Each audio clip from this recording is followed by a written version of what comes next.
जो प्रत्येक वीर की ज्याच्यामुळं अटक ते कटक साम्राज्याची निर्मिती झाली. संपूर्ण हिंदुस्थानला वाचवायचं काम मराठ्यांनी केलं.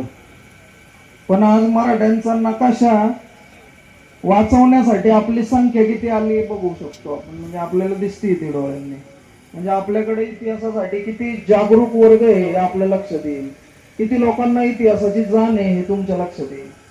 10-15 पूर्वीपासून आम्ही गडकिल्ल्यांसाठी आंदोलनं सुरू केली, गडकिल्ल्यांसाठी कामं सुरू केली. त्यावेळेस पण आम्हाला या सगळ्या गोष्टींना सामोरं जावं लागलं. आता त्यावेळी भरपूर लोक माझे आहेत त्यावेळीपासून माझ्या बरोबरची, त्यांना सगळ्यांना माहिती आहे तीच परिस्थिती आहे. आताही ना आपल्याला इतिहासाची जाण आहे, ना आपल्याला त्या गडकिल्ल्यांची जाण आहे, ना आपल्याला कोण त्रास देतं हे आपल्याला कळतं. आपल्या इकडे आता आम्ही ज्यावेळी व्हिडिओ टाकतो ना, आमच्या व्हिडिओवरती कमेंट असते की मराठे हे राजपूतांचेच वंशज आहे, त्यामुळे तुम्हाला बोलण्याचा अधिकारच नाहीये. बोलण्याचा अधिकार नाही तर तुम्ही आमच्या महापुरुषांना काहीही बोलणार आणि आम्हाला बोलण्याचा अधिकार नाही. ज्यावेळेस आम्ही कपडे फाडायला सुरुवात करतो ना, ज्यावेळेस मराठे कपडे फाडायला सुरुवात करतात ना, त्यावेळी 500 रुपये पगार आम्ही तुमच्या सगळ्यात मोठ्या संस्थानाला देतो. आलं का लक्षात? तुमच्या राणे ते कळत नाही आपल्याला, राणा म्हणायचं की राणी म्हणायचं, यांना सगळ्यांना 500 पगारावरती कामाला ठेवले होते आम्ही आमच्याकडे. आणि कामाला ठेवलेल्या लोकांची भांडत नाही बसत, युद्ध नसतं करायचं. आणि मला आत्ताच एका महात्म्याने एक गोष्ट सांगितली की मुर्द्यांचा इतिहास नसतो, जिवंत लोकांचा इतिहास असतो. मुर्द्यांचा इतिहास असतो का? अहो हे मुर्दे, यांच्या घरादारावरती मोगलांनी नांगर फिरवले, यांच्या बाया बापड्या लुटून नेल्या, यांच्या प्रत्येक घरातली एक पोरगी दिली.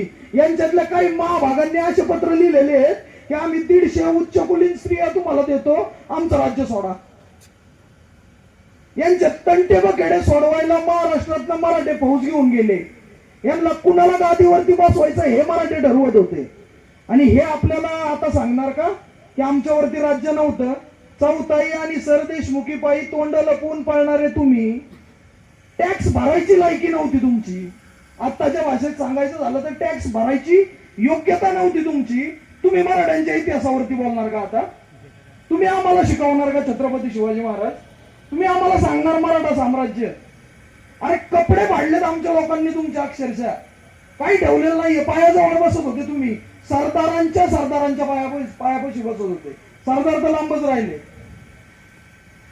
जो टॅक्स वसूल करायला येत होता त्याच्या पायाजवळ बसणारे तुम्ही आमच्या इतिहासावरती बोलावं का? बरं आम्हाला मुळात कुणाला नावं ठेवायचीच नाहीये. का नावं ठेवायची आम्ही कुणाला? कारण आमच्या लोकांचं कर्तृत्वच इतकं मोठं आहे ना की ते कर्तृत्व अख्ख्या जगाला माहिती आहे. आम्ही का कुणाला नावं ठेवायची? पण नावं ठेवायची वेळ काय येते माहितीये का?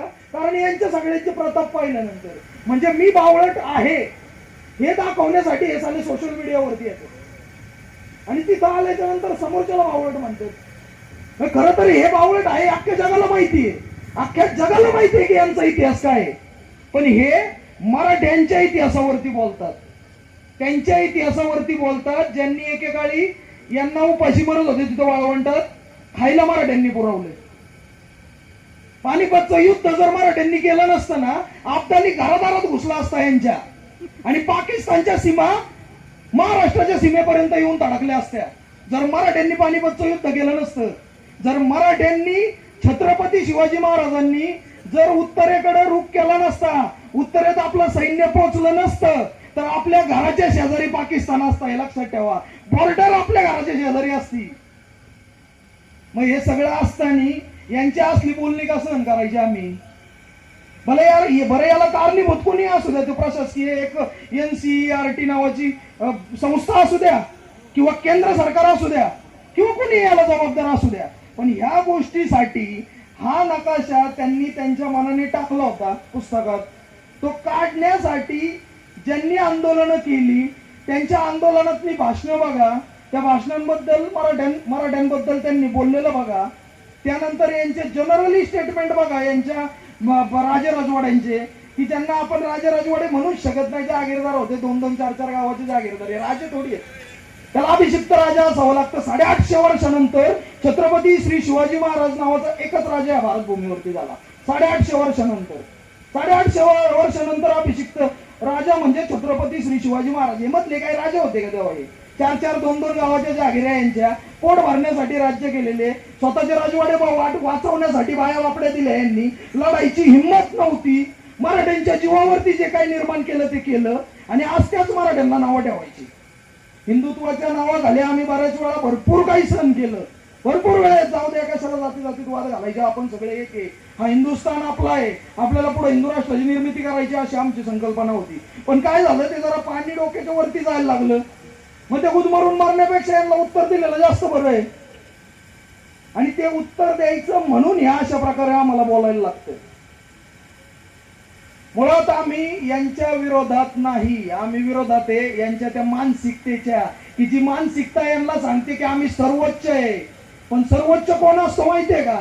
ज्याच्यात धमक असती स्वतःच्या राज्याच्या सीमा वाचवायची, ज्याच्यात धमक असती स्वतःच्या आया बहिणींची इज्जत वाचवायची, ज्याच्यात धमक असती स्वतःचं राज्य निर्माण करायची. काय ते राज्य आमच्या राजांनी निर्माण केलेलं आहे. पाडव्यांनो, याच्या त्याच्याकडनं मागून नाही घेतलं, आम्ही निर्माण केलं स्वतःच्या ताकदीच्या जीवावरती. मग बोलायच्या अगोदर 10 वेळेस विचार करायचा. बोलायच्या अगोदर 10 वेळेस विचार करायचा. महाराज साहेबांमुळं आणि इतर मान्यवर मंडळींमुळं आम्ही शांततेने आंदोलन घेतो. नाहीतर आमचा इतिहास अख्ख्या महाराष्ट्राला माहिती आहे. आजपर्यंत एकही आंदोलन शांततेत केलेलं नाही. तोडफोड, जाळपोळ आम्हाला रोजचा नित्य नियम आहे आमचा. कायम करणे, कायम केसेस घेणे. पण महाराज साहेब म्हणे की आपण लढा शांततेने सुरू करू. नाही ऐकलं मग रस्त्यावरती उतरू. मग आहे ना धमके द्यायला यांना. NCERT सारख्या छोट्या छुटपुट संस्था तर आमच्याकडे कधीच तोडून फोडून वाळत घालू आम्ही कुठं पण. काय पण फक्त एक गोष्ट आता लक्षात ठेवायची, लवकरात लवकर याचा काय तो निर्णय करा. मराठ्यांचा साम्राज्य विस्ताराचा नकाशा त्या NCERTने 8वीच्या पाठ्यपुस्तकामध्ये आणावा. 8वीच्याच काय तर सगळ्या पाठ्यपुस्तकांमध्ये आणा, सगळ्या वर्गांच्या पाठ्यपुस्तकांमध्ये आणा. मराठी शिकवणं देशाला गरजेचं आहे, कारण मराठी शिकवले तर स्वाभिमान शिल्लक राहील. नाहीतर तुमच्याकडे स्वाभिमान उत्तरेत्तर नव्हताच, तो मराठ्यांनी दिला तुम्हाला. आणि तो स्वाभिमान जिवंत ठेवायचा असेल तर छत्रपती श्री शिवाजी महाराज आणि मराठा साम्राज्य तुम्हाला शिकणं गरजेचं आहे. त्याच्यामुळे स्वतःच्या लेकरांचं नुकसान करू नका. स्वतःचं नुकसान तुम्ही गुलाम म्हणून केलेलं आहे. मोगलांची गुलामगिरी भरपूर केलेली आहे तुम्ही. पण आता जी तुमची येणारी पिढी आहे तिला छत्रपती शिवाजी महाराज कळू द्या, ऍटलीस्ट स्वाभिमान तरी कळेल. जय भवानी, जय शिवराय.